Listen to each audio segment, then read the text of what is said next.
Imagine waking up tomorrow morning and your government announces, "Good news, citizens! We have solved poverty forever.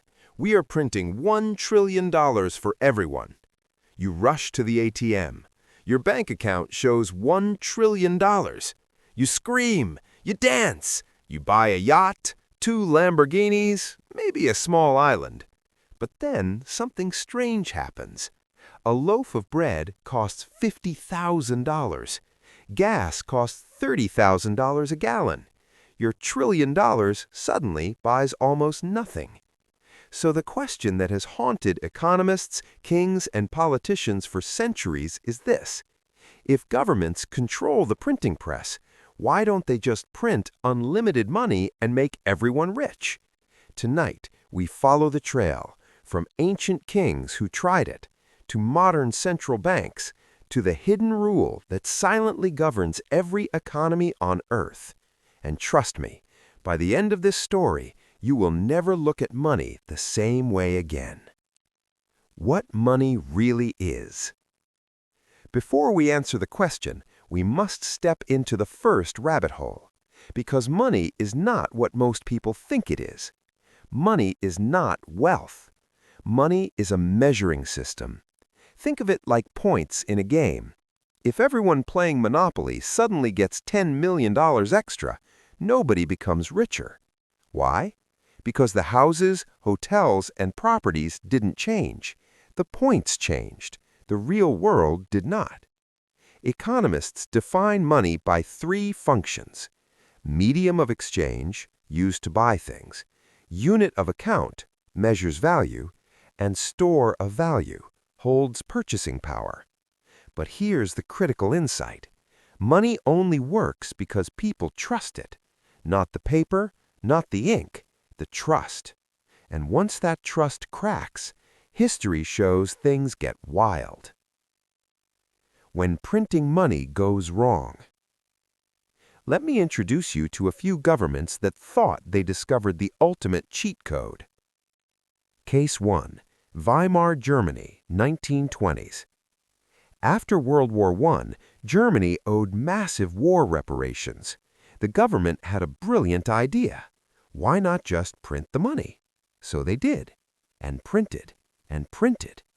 Soon, workers were paid twice a day, not because they were rich, but because prices doubled by lunchtime. Bread went from 1 mark to 100 billion marks. People burned stacks of cash for heat because it was cheaper than firewood. Children played with bricks of money like Lego blocks. The currency collapsed. Case 2. Zimbabwe, 2008. Zimbabwe repeated the experiment. The result? A $100 trillion bill. Yes, not million, not billion, trillion. And it still couldn't buy groceries. Case 3. Venezuela, 2010s. Oil prices collapsed. Government spending stayed high, so they printed money to fill the gap. Inflation exploded past 1,000,000%.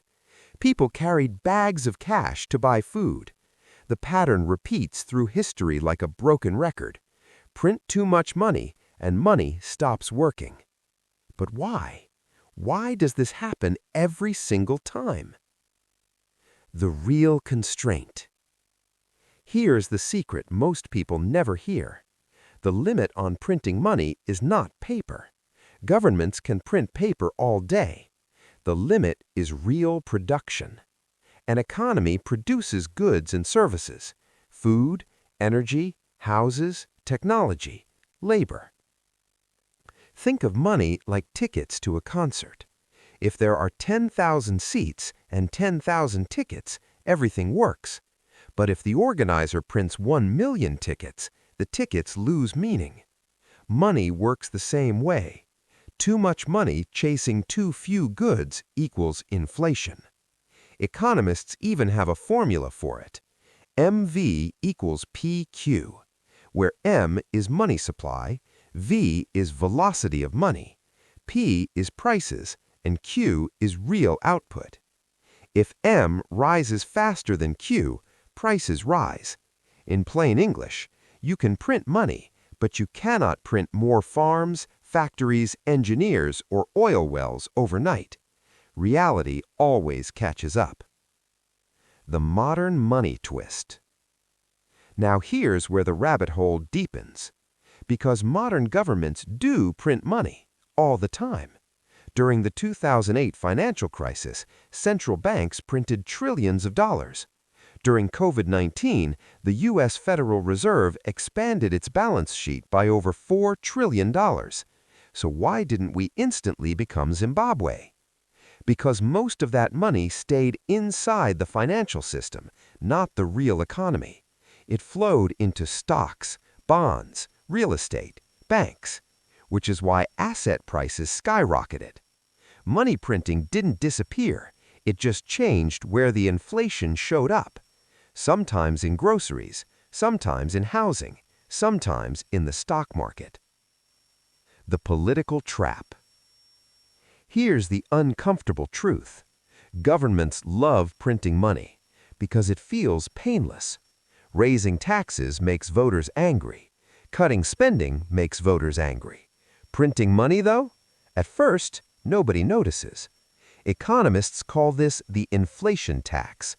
When new money enters the system, early recipients benefit. Late recipients pay higher prices. It silently redistributes wealth, like a magician pulling coins from your pocket without you noticing. The final rabbit hole. So if printing money has limits, what actually determines a nation's wealth? Not its currency, not its central bank, not even its gold. Real wealth comes from productive capacity, education, technology, energy, infrastructure, innovation. Countries that build these things get rich. Countries that try to print their way there eventually hit the same wall: reality. So next time someone says, "Why doesn't the government just print more money?" remember this: money is not wealth. Money is a claim on wealth. And if you print too many claims, the claims become worthless. As the famous economist Milton Friedman once said, inflation is always and everywhere a monetary phenomenon. And history, from Rome to Zimbabwe, keeps proving him right. If this changed how you think about money, type "trust" in the comments. Because in the end, money isn't paper. It's collective belief. And belief is the most powerful currency in the world.